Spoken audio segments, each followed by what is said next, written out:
Integral education guys, कैसे हैं आप लोग। आई होप आप लोग सब लोग स्वस्थ होंगे, सुरक्षित होंगे। तो देखिए बेटा, आज हम शुरू करेंगे लेक्चर नंबर 3। क्लास 11th में जो हम लोग फिजिक्स पढ़ रहे थे उसमें क्या पढ़ना है, लेक्चर नंबर 3।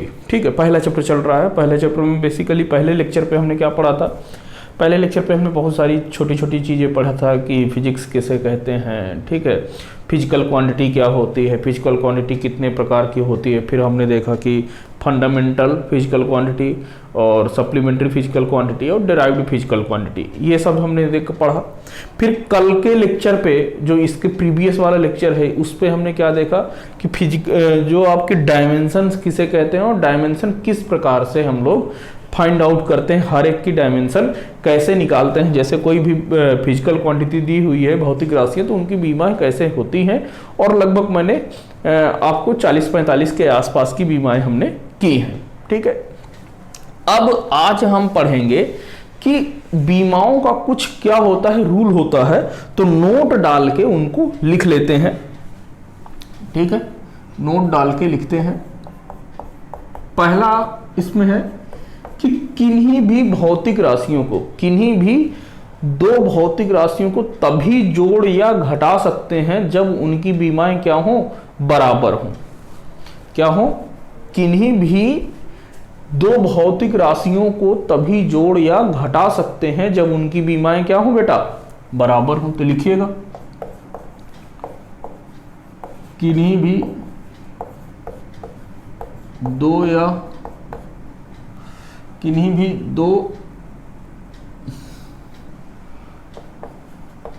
भौतिक राशियों को तभी जोड़ या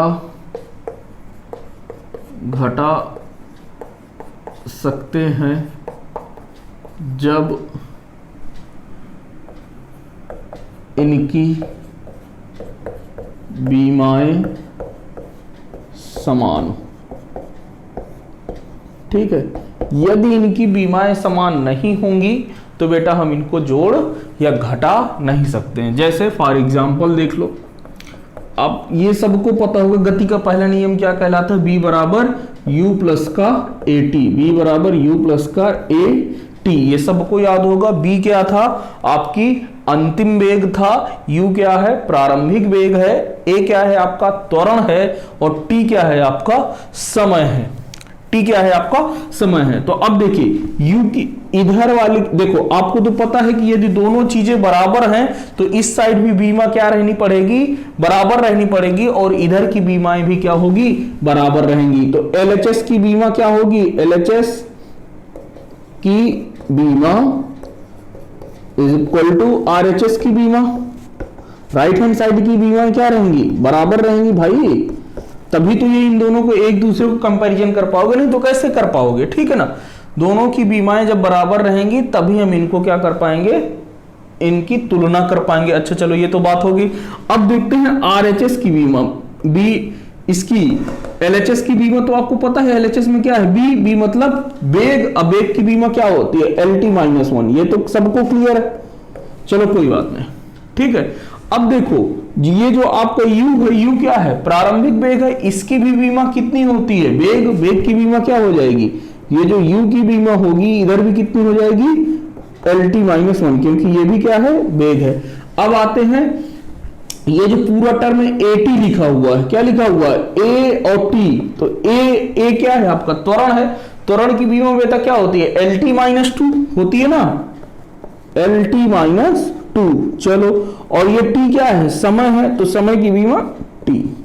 अब देखो ये t है, ये t-2 है, तो एक घात जुड़ जाएगी, मतलब ये कितना हो जाएगा, LT-1। वाह, देखो तो इसमें at u में तभी जुड़ेगा जब at की बीमा और u की बीमा क्या होगी, बराबर होगी। तो देखो u की बीमा क्या है, LT-1, और at की भी बीमा का आ गई LT-1, तो तभी ये दोनों क्या है, एक दूसरे के बराबर है। बात समझ में आया। तो ये टर्म आई होप समझ में आ गया होगा कि किन्हीं भी दो भौतिक राशियों को तभी जोड़ या आपस में जोड़ या घटा सकते हैं जब उनकी बीमाएं क्या हो, बराबर हो। यदि बेटा बीमाएं बराबर नहीं होंगी तो आप उनको जोड़ या घटा नहीं सकते हैं। क्लियर हुआ?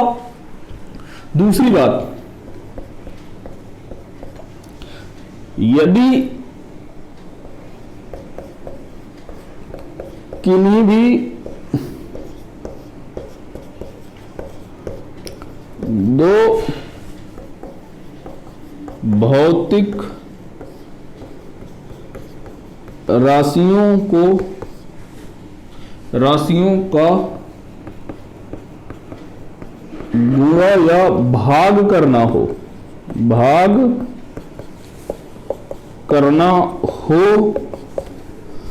तो बीमाएं बराबर हो भी सकती हैं,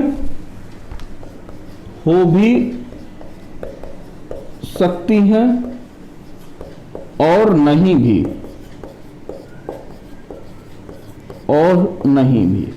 बात समझ में आया। देखो क्या है कि यदि आपको किन्हीं भी दो भौतिक राशियों को आपस में गुणा करना है या भाग करना है, तो यही दो चीजें होंगी, या तो गुणा करोगे या भाग करोगे। तो इस केस में आपको बीमाएं की जो भी आपकी जो भौतिक राशियां हैं, जरूरी नहीं है कि आप उनकी बीमाएं आप बराबर लो, आप अलग अलग बीमाओं वाली राशियों का भी गुणा भाग कर सकते हो, लेकिन जोड़ने या घटाने पे उनकी बीमाएं क्या रहनी पड़ेंगी।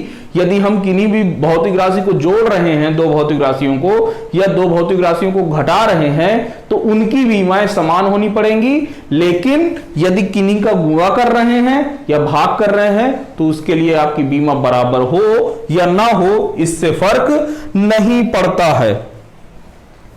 अगला है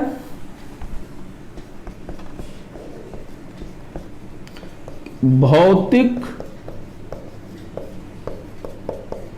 राशियों की बीमाएं मात्रक पर निर्भर नहीं करती। भौतिक राशियों की बीमाएं मात्रक पद्धति पर निर्भर नहीं करती हैं। बात समझ में आई कि यदि कोई भी भौतिक राशियां हैं तो उनको हम मात्रक पद्धति पे डिपेंडेंट बीमाएं नहीं है। जैसे आपकी बेग की बीमा चाहे सेंटीमीटर पर सेकंड हो या किलोमीटर पर सेकंड हो, उसकी बीमा हमेशा क्या होगी, LT-1 ही होगी। तो इसी लाइन का इस लाइन का यही मतलब है कि भौतिक राशियों की जो बीमाएं हैं मात्रक पद्धति पर निर्भर नहीं करती। इससे यह फर्क नहीं पड़ता है कि आपकी जो भौतिक राशि है वो SI मात्रक में दिया हुआ है कि CGS में दिया हुआ है कि फुट पाउंड सिस्टम में दिया हुआ, इससे कोई फर्क नहीं पड़ता है। आपको सिर्फ और सिर्फ उसकी बीमा देखनी है, तो बीमा हमेशा क्या होगी, उस राशि की बराबर आएगी। क्लियर हुआ। अगला पॉइंट नोट कर लीजिए कि संख्यात्मक मान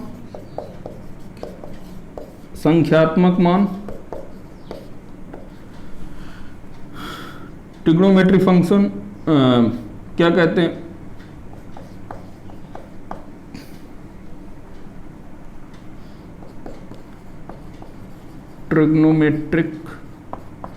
ट्रिग्नोमेट्री फंक्शन एक्सपोनेंशियल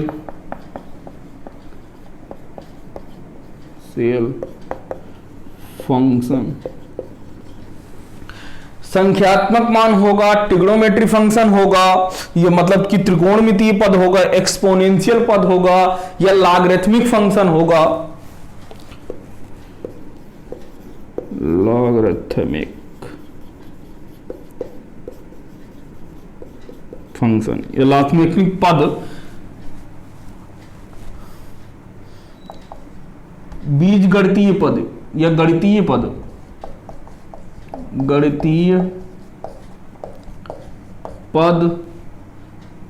बीमा रहित होते हैं, बीमा रहित होते हैं। बात समझना क्या कह रहा है कि संख्यात्मक मान ट्रिग्नोमेट्री फंक्शन मतलब त्रिकोणमितीय पद, एक्सपोनेंशियल फंक्शन, एक्सपोनेंशियल का भैया हमें नहीं पता है, ठीक है, लॉगरिथमिक जो लघुगुणक आते हैं, लघुगुणक पद, गणितीय पद, ये सब क्या रहते हैं, इनमें यदि कुछ भी लिखा होगा तो इनकी बीमाएं क्या रहती हैं, बीमा होती ही नहीं है, ये क्या रहते हैं, बीमा रहित होते हैं। जैसे संख्यात्मक मान 5, 4, 8, 12, इनकी कोई बीमा नहीं होती है। जैसे त्रिकोणमिति sine theta, cos theta, tan theta, ऐसे में कुछ लिखा हुआ तो इसकी भी कोई बीमा नहीं होगी। एक्सपोनेंशियल ई की पावर, जैसे मान के चलो कि कुछ लिखा हुआ है, जैसे मान लो ई की पावर ए भी लिखा हुआ है, इसका मतलब क्या हुआ कि इस वाले टर्म की कोई भी बीमा नहीं होगी, इस टर्म की कोई बीमा नहीं होगी। यानी कि इसका मतलब क्या होगा कि यदि ए और बी फिजिकल क्वांटिटी हैं तो ए की बीमा बराबर होगी 1/b की बीमा के। भाई तभी ना कटेगी, तभी ऊपर नीचे कट जाएगा तो बीमा कट जाएगा तो बीमा से रहित आ जाएगा। बात ये समझिएगा, ऐसे क्वेश्चन अभी हम लोग करेंगे तो वहां पर चीजें समझ में आएंगी। लॉगरिथमिक, जैसे कुछ लॉग में लिखा हुआ तो उसकी भी बीमा नहीं रहेगी, गणितीय पद है तो भी उसकी बीमा नहीं रहेगी। नोट करिए, तो फिर क्वेश्चन करते हैं बेटा, नोट करिए इसे। चलिए बेटा देखिए, ये एक क्वेश्चन है, क्या कह रहा है कि दूरी z के साथ दाब P का विचरण है। मतलब आपका प्रेशर का एक फंक्शन दिया हुआ है, ठीक है। कह रहा है कि दूरी क्या है, z क्या है बेटा, आपकी दूरी है, ठीक है। दूरी में कुछ, दूरी और दाब में कुछ फंक्शन दिया हुआ है, रिलेशन दिया हुआ है, आपका एक व्यंजक दिया हुआ है। क्या कह रहा है, इससे व्यक्त किया जाता है जहां अल्फा और बीटा क्या है बेटा, नियतांक है। अल्फा बीटा क्या है, नियतांक है। के क्या है आपका, बोल्ट्जमैन नियतांक है। के क्या है, बोल्ट्जमैन नियतांक है। तथा थीटा क्या है बेटा, थीटा है आपका ताप है। तो बीटा का बीमीय सूत्र आपको क्या करना है, ज्ञात करना है। अच्छा, ये वो जो क्वेश्चन है ये आपके IIT JEE में कम से कम 3 से 4 बार आया हुआ है मेंस में, ठीक है। तो देखो इसको कैसे करते हैं, इसको सॉल्व करने का एक तरीका देखो। इस पे अपन क्या करेंगे, क्या कि देखो आपको क्या दिया हुआ है, ध्यान से देखो तो यहाँ पे e की पावर में दिया हुआ है, और मैंने आपको बताया है कि यदि कोई एक्सपोनेंशियल टर्म है तो उसकी कोई बीमा नहीं होती है। तो इसका e की पावर माइनस का az अपान के थीटा, इसका मतलब क्या हुआ कि इसका मान आपका az का मान आपका कितना होगा, 1 होगा। az का मान आपका क्या होगा, 1 होगा। क्यों 1 होगा, क्योंकि इसकी कोई भी बीमा नहीं होती है। एक्सपोनेंशियल आप लिख लो, क्योंकि एक्सपोनेंशियल टर्म की कोई बीमा नहीं होती है, नहीं होती है। अतः क्या हो जाएगा, az अपान के थीटा इज इक्वल टू आपका 1 के बराबर, क्योंकि 1 होगा तभी ना। चलो ये हो गया। अब यहां से हम क्या कर सकते हैं, ये ए है क्या, नहीं अल्फा है भाई, ए नहीं है, इसको आप अल्फा करो, ये क्या हो जाएगा, अल्फा है। सॉरी शक्तिमान, क्वेश्चन में अल्फा होगा, ठीक है। ये अल्फा जेड अपान के थीटा इज इक्वल टू 1, ठीक है। चलो बहुत बढ़िया। तो अब मैं यदि यहां से अल्फा की वैल्यू निकालूं तो अल्फा की वैल्यू कितनी आ जाएगी, के थीटा अपान जेड आएगा कि नहीं। चलो बहुत बढ़िया। अच्छा, e की पावर 1 मतलब इसकी कोई बीमा नहीं हुई, इसका मान e की पावर 0 मतलब ये किसके बराबर रहा है, e की पावर 1 के बराबर रहा, तो ये e इसका वैल्यू छोड़ो, यानी कि ये p का मान कितना हो गया, ये p बराबर आपका हो गया अल्फा अपान बीटा। अच्छा, तो अब यहां से देखो तो आप बीटा की वैल्यू क्या निकाल सकते हो, बीटा बराबर आपका क्या आ जाएगा, बीटा बराबर सर आपका आ जाएगा अल्फा अपान पी। अच्छा सर, अल्फा की वैल्यू कहीं निकाली है क्या, ये निकाली है क्या, के थीटा अपान जेड इंटू, ये तो अल्फा की आ गई और ये डिवाइडेड बाई पी तो है ही है, ये लिख दिया, अल्फा की वैल्यू पुट कर दिया, उसी तरीके से ये आ गया। अच्छा, आपको पता है के क्या है आपका, के है आपका बोल्ट्जमैन नियतांक। क्या है बेटा, के है आपका बोल्ट्जमैन नियतांक। तो बोल्ट्जमैन नियतांक के क्या होता है, के आपका होता है काइनेटिक एनर्जी गतिज ऊर्जा बटे ताप, टेम्परेचर, यही ना होता है। अच्छा, तो गतिज ऊर्जा की मैंने आपको क्या बताया था, वो ऊर्जा का मैंने आपको बताया था जो बीमा होती है ml² T-2, बहुत बढ़िया। और टेम्परेचर का बेटा कितना होता है थीटा, टेम्परेचर को थीटा से रिप्रेजेंट करेंगे तो ये कितना हो जाएगा, थीटा ऊपर चला जाएगा, यानी के की जो बीमा होती है ml² T-2 थीटा -1, बहुत बड़ी, ये रहा। तो के की बीमा आ गई। तो अब आप अच्छा, और आपकी किसकी, थीटा की तो पता है, जेड क्या है दूरी है, पी क्या है प्रेशर है, दाब बराबर क्या होता है, दाब बराबर होता है, दाब बराबर आपका क्या होता है, बल बटे क्षेत्रफल, बल बटे क्षेत्रफल, यही ना होता है। दाब की बीमा क्या होती है, बल बटे क्षेत्रफल। चलो दाब की भी निकाल लो भाई, दाब दाब दाब दाब प्रेशर का, पी की बीमा यहीं पर, प्रेशर दाब का क्षेत्रफल क्या, बल बटे क्षेत्रफल, बल की बीमा ml/T-2 डिवाइडेड बाई क्षेत्रफल L² ना, बड़ा ब्रैकेट लगाना मत भूलना भाई मेरे, एक एल से एक एल मर जाएगा, पी की बीमा कितनी आ जाएगी ml-1 T-2। चलो बहुत बढ़िया।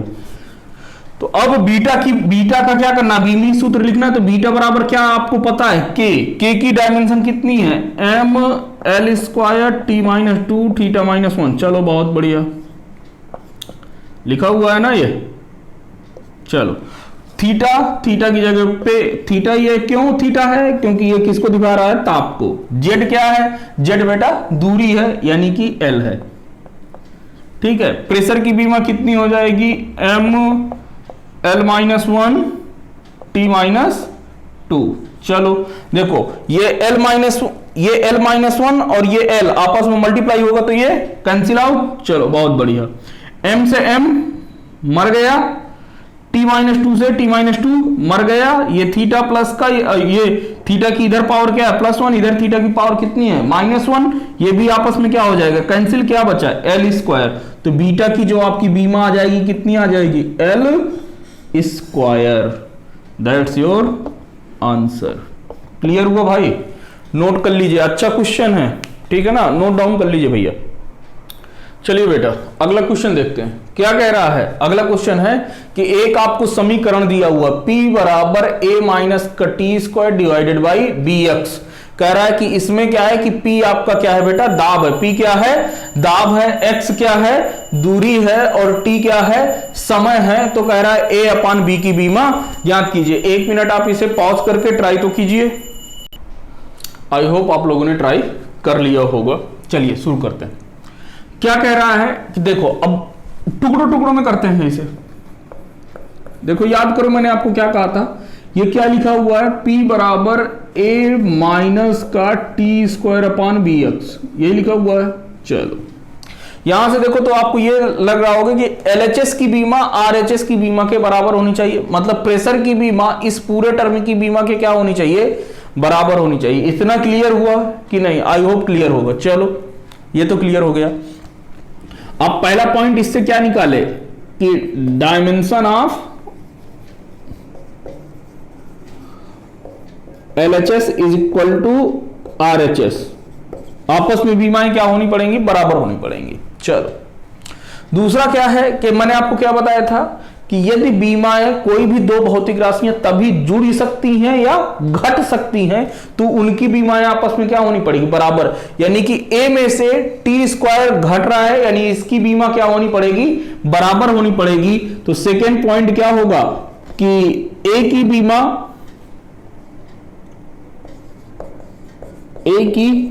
बीमा बराबर होगी किसकी, T² की बीमा के, T² की बीमा।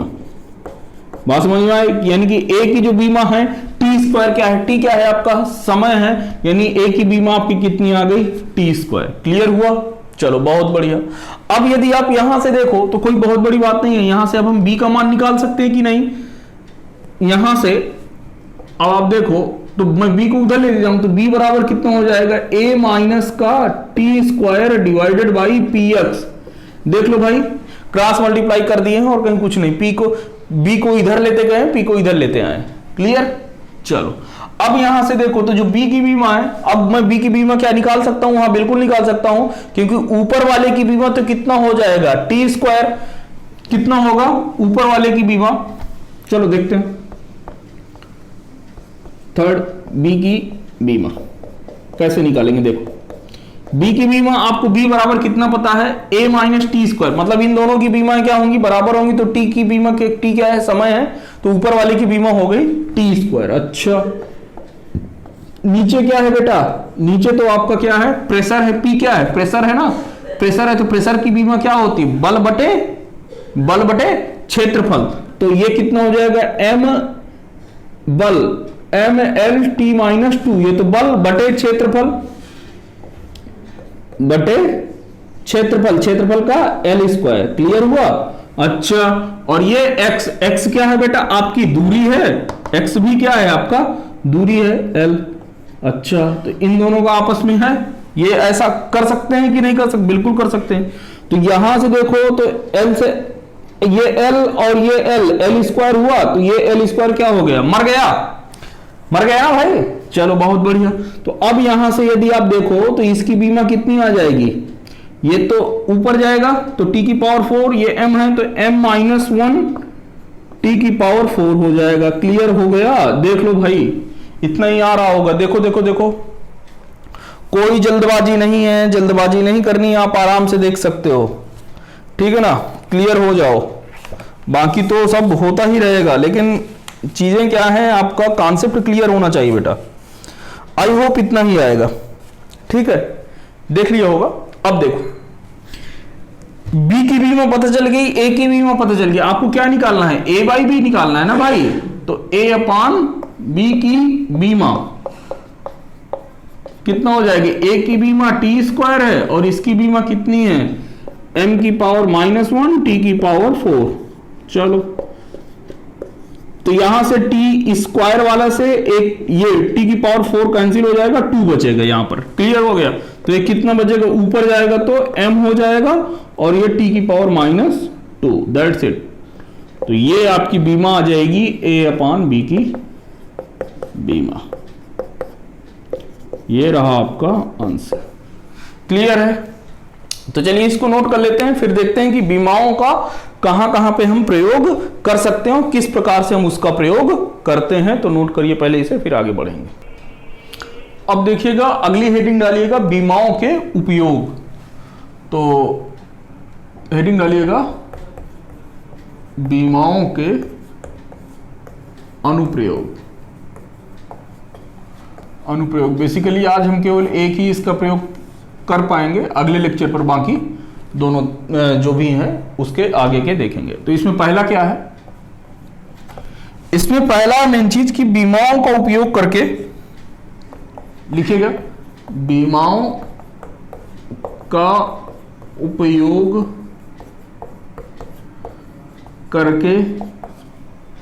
करके किसी भौतिक राशि के मात्रकों को एक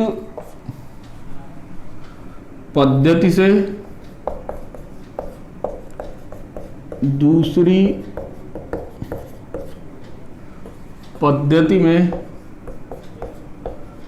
बदल सकते हैं।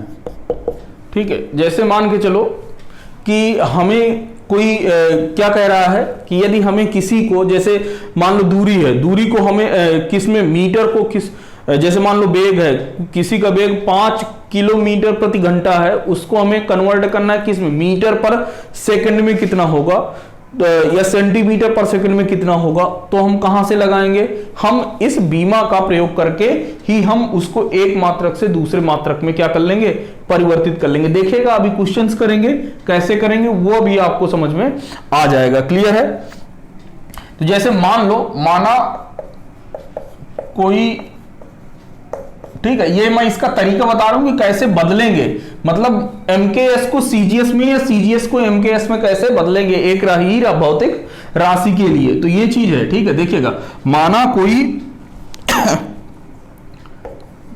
भौतिक राशि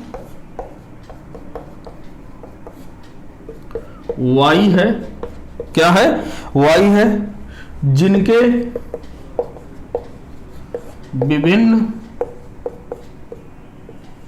विभिन्न प्रणालियों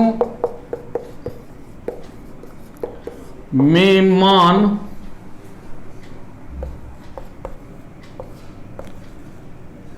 N1 व N2 है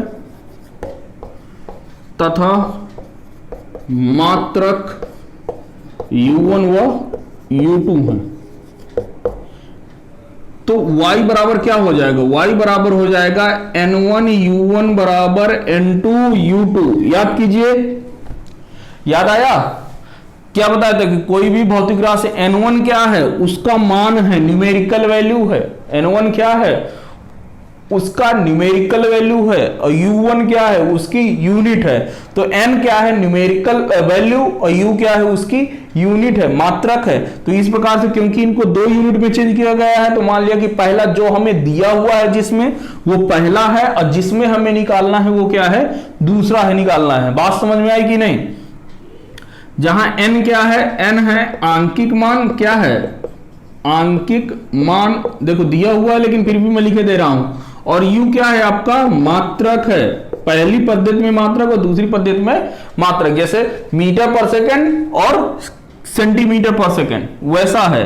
तो मान के चल लिया कि पहले में कुछ वैल्यू रही होगी, दूसरे में कुछ हो जाएगी, हमें नहीं पता, वही तो हमें N2 की वैल्यू है, निकालना है। बात समझ में आ रही है? कि भाई जैसे मान के चलो कि इधर लिखा हुआ है, मान लेते हैं कि इधर 10 मीटर पर सेकंड लिखा हुआ, और 10 मीटर पर सेकंड को हमें किस में कन्वर्ट करना है? ये MKS में दिया हुआ है। MKS पद्धति में आपको कन्वर्ट करना है, क्या है? CGS में। तो हमें नहीं पता कितना होगा, तो CGS में ये तो पता है ना कि सेंटीमीटर पर सेकंड होता है। हाँ, तो यही है कि अब यहां पर कुछ आएगा, 10 से तो कुछ छोटा या बड़ा जो भी होगा आएगा है, तो यहां पर कुछ वैल्यू आएगी, तो वो क्या है? N2, वही निकालना है। ठीक है ना? और ये तो आपको पता ही होगा कि CGS में निकालना है कि MKS में, वो एक अलग की बात है। या तो ये दे देगा, CGS दे देगा तो MKS पूछेगा, या MKS दे देगा तो आपसे CGS पूछेगा। बात यही है। ठीक है? और कोई बड़ी बात नहीं है। चलो, तो ये चीज हो गई। ठीक है? अब लिखिएगा भौतिक राशि को व्यक्त करने के लिए मौलिक राशियों MLT पर क्रमशः A, B व C की घात का प्रयोग किया गया है। तो वह भौतिक समीकरण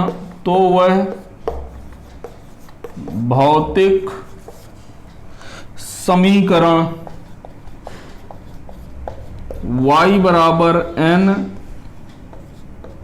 अच्छा देखो, अब आपको क्या लिखना है? राशि लिखना है। देखो क्या लिखा हुआ इस लाइन में, समझो। भौतिक राशि को व्यक्त करने के लिए मौलिक राशियों की जरूरत होगी, मूल राशियों, फंडामेंटल क्वांटिटी। उसको क्या है? MT MLT पर क्रमशः कुछ घातें चढ़ाई गई होंगी, कि घात का प्रयोग किया गया। भाई जब उसकी बीमाएं लिखते हैं तो कुछ ऊपर में आती है, जैसे LT-1, तो यहां पर L की घात कितनी है? L की घात कितनी है? 1 है, कहने की बात नहीं, लेकिन एक घात नहीं लिखते हैं। और T में कितनी है? T में -1 है, यानी A की यहां पर तो A का मान कैसे हो जाएगा? अब देखो, इन्हीं को हम कैसे लिखेंगे कि उसकी कुछ न्यूमेरिकल वैल्यू होगी और फिर कुछ बीमा होगी। तो बीमा को कितना? M की पावर A, L की पावर B, T की पावर C, ऐसे लिखेंगे। ठीक है? M की पावर A, L की पावर B और T की पावर C। ये क्या हो गई, ये वह भौतिक राशि को ऐसे लिख सकते हैं कि ये n क्या है, उसकी न्यूमेरिकल वैल्यू हो गई और ये उसकी बीमा है, लेकिन हमें नहीं पता कि m मास में कितना पावर लगा हुआ है, तो उसकी जगह पे a मान लिया, L की जगह L पे जो पावर लगी हुई है मान लिया कि B लगी हुई है और T पर कितनी लगी हुई है, C लगी हुई है। क्लियर हुआ। चलिए अब इसके बाद यदि मैं आपको बताऊं तो यदि प्रथम प्रणाली में देखें, ये तो भौतिक राशि हो गई, तो प्रथम प्रणाली में जो आपको दिया हुआ है, प्रथम प्रणाली में राशि में भौतिक राशि ना y1 y बराबर, यहां पर तो पहला दिया हुआ ना कि n1, n की जगह पे भाई ये तो इसकी न्यूमेरिकल वैल्यू जो पहले में आप कुछ दी हुई होगी कि वो इतने मीटर पर सेकंड या किलोमीटर पर सेकंड लगा दिया, फिर ये इन सब को हमने क्या मान लिया कि ये 1 1 हो, m1a L1b और T1c, ये हो गया पहली में। तो इसी प्रकार दूसरी राशि में दूसरी भाई तो होगी। अब मैंने आपको बताया है कि भौतिक राशि की जो बीमाएं होती हैं वो किस पर, मात्रक पद्धति पर निर्भर नहीं करती हैं ना। ये द्वितीय प्रणाली में भौतिक राशि, द्वितीय प्रणाली में भौतिक राशि ये कितनी हो जाएगी, n2 भाई, उसमें तो वैल्यू चेंज हो जाएगी ना, ये कितना हो जाएगा m2a L2b और T2c। ठीक है, इसकी जो बीमा रहेगी वही इसकी बीमा रहेगी। ठीक है, ये दो किसको बता रहा है कि ये दूसरे पद्धति में है और ये एक क्या बता रहा है कि ये पहले पद्धति में है। बात समझ में आई। चलिए इतना नोट करिए तो फिर आगे बढ़ते हैं। ठीक है, ऐसे ही आपको लगाना, भी क्वेश्चन करेंगे तो सब समझ में आएगा, लेकिन पहले इसको नोट कर लीजिए। चलिए, तो अब आपको क्या पता है, आपको पता है ना जब आपने देखा था कि y बराबर मैंने क्या लिखा था, n1 u1 बराबर n2 u2 लिखा था, तो वहीं से बस कुछ नहीं करना है, मान रख देना है। तो आपके क्या हो जाएगा कि n1 u1 यूनिट क्या थी, m1 की पावर a, L1 की पावर b और T1 की पावर c, यही है। और इधर क्या दिया हुआ था दूसरे वाले के लिए, m2 की पावर a, L2 की पावर b और T2 की पावर c। बहुत बढ़िया, यही है। हमें क्या निकालना है, n2 निकालना है। हमें क्या निकालना है बेटा, n2। तो n2 बराबर कितना हो जाएगा, ध्यान से देखोगे तो n2 बराबर n1 लिखा रहेगा। n2 बराबर क्या लिखा रहेगा, n1, और यहां पर कितना हो जाएगा, ध्यान से देखो तो m1 अपान m2 कर सकता हूं की पावर है, फिर इधर L1 अपान L2 की पावर b और इधर T1 अपान T2 की पावर c। बस यही फार्मूला आपको पता रहे तो आप एक पद्धति से दूसरे पद्धति में किसी भी राशि के आंकिक मान को बदल सकते हैं। तो लिखेगा यहीं पर, इस समीकरण की सहायता से किसी भी भौतिक राशि के आंकिक मान को एक प्रणाली से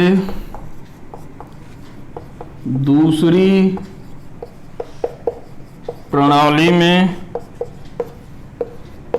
बदल सकते हैं। एक बार फिर देख लो बेटा ये कैसे है। देखो ये तो आपको पता ही था कि राशि में मैंने आपको क्या बताई थी कि चाहे वो मीटर पर सेकंड में हो किलोमीटर पर सेकंड में, बात तो एक ही है, तो राशि तो एक ही है ना। चलो ठीक है, उसकी कुछ पहली पद्धति में कुछ आपको क्या दिया होगा, वैल्यू दिया होगा कि वो इतने हैं, अब फिर उसकी यूनिट दी होगी तो ऐसे निकाल लोगे, फिर n2 में ऐसे करके निकाल लोगे। ठीक है, n2 सब कर दिया। फिर देखो n2 की वैल्यू निकालना है, तो इस वाले को इधर क्या कर दोगे, भाग कर दोगे, तो वो वही भाग करके है लिखा हुआ है। ठीक है, आप इसको नोट करिए। जल्द से जल्द हम एक क्वेश्चन करते हैं और आज के लेक्चर को क्या करते हैं बेटा, कंप्लीट करते हैं। चलिए बेटा, अब क्वेश्चन देखिए ना क्या दिया हुआ है। देखो ध्यान से देखो तो सब समझ में आएगा। क्या कह रहा है कि पारे का घनत्व कितना दिया, 13.6 ग्राम पर सेंटीमीटर क्यूब। तो ग्राम पर सेंटीमीटर क्यूब का मतलब क्या हुआ बेटा, कि ये आपको ग्राम पर सेंटीमीटर क्यूब मतलब किस में दिया हुआ है, जो द्रव्यमान है वो आपको ग्राम में दिया हुआ है, और जो लेंथ है, जो लंबाई है, वो आपको सेंटीमीटर में दी हुई है। इसका मतलब यह है कि आपको सीजीएस पद्धति में दिया हुआ है। किस में दिया हुआ है, सीजीएस में।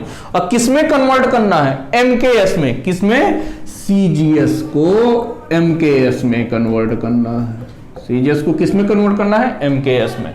अच्छा, बहुत बढ़िया, उम्दा प्रदर्शन। सीजीएस को किस में कन्वर्ट करना है बेटा, सीजीएस को एमकेएस में कन्वर्ट करना है। चलो अच्छी बात है। अब देखो क्या कह रहा है कि घनत्व जो होता है, घनत्व की बीमा बेटा कितनी होती है, घनत्व मतलब क्या होता है, डेंसिटी। घनत्व बराबर, घनत्व क्या होता है, डेंसिटी। और डेंसिटी बराबर क्या होता है, द्रव्यमान बटे आयतन। द्रव्यमान बटे आयतन, और द्रव्यमान को किससे, m से, और आयतन को l क्यूब से। तो ये कितना हो जाएगा, ध्यान से देखो, तो ये आपका आ जाएगा ml की पावर -3। बहुत बढ़िया होता है।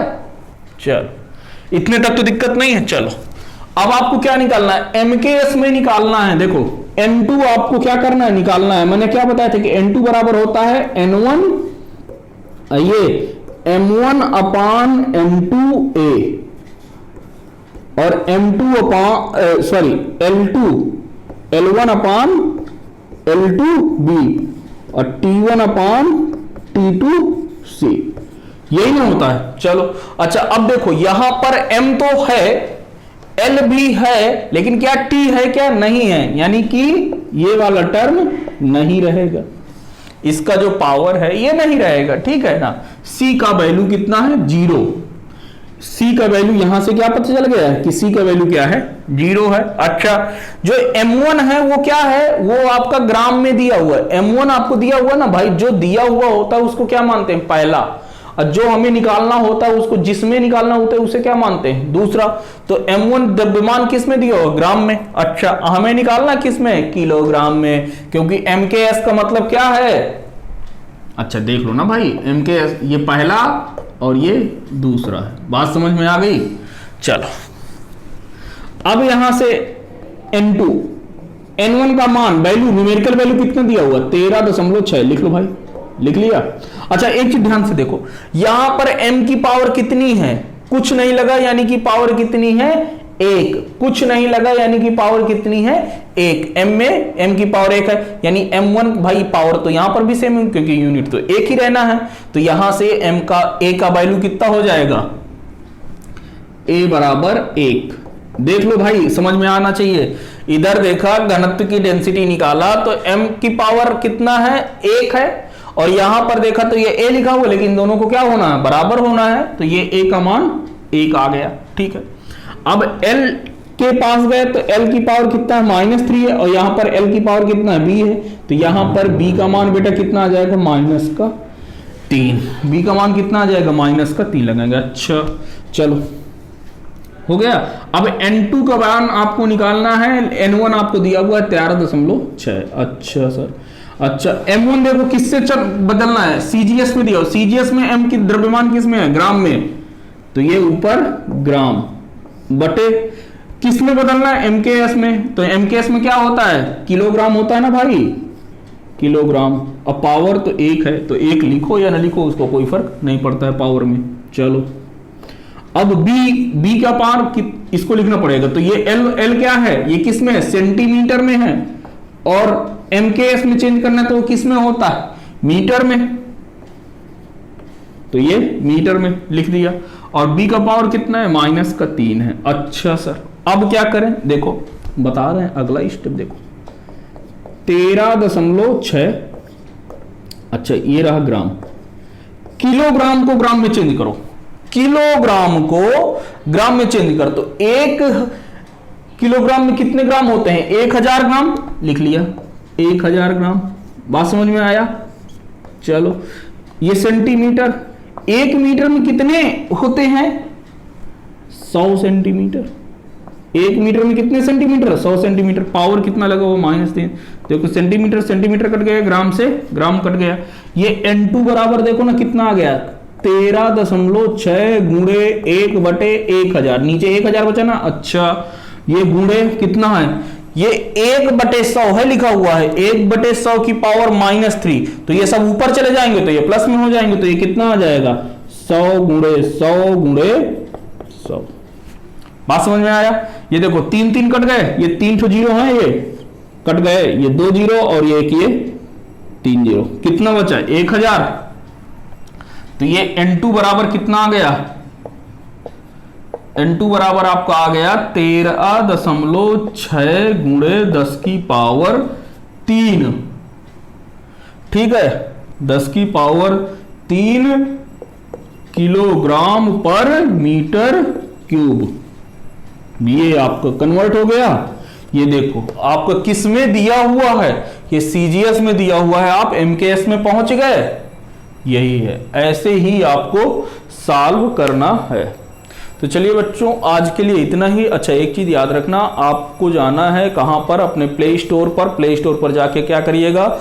इंटीग्रल एजुकेशन सर्च कीजिएगा, वहां पर आपको इंटीग्रल एजुकेशन का एप्लीकेशन मिल जाएगा, उसको डाउनलोड करना है।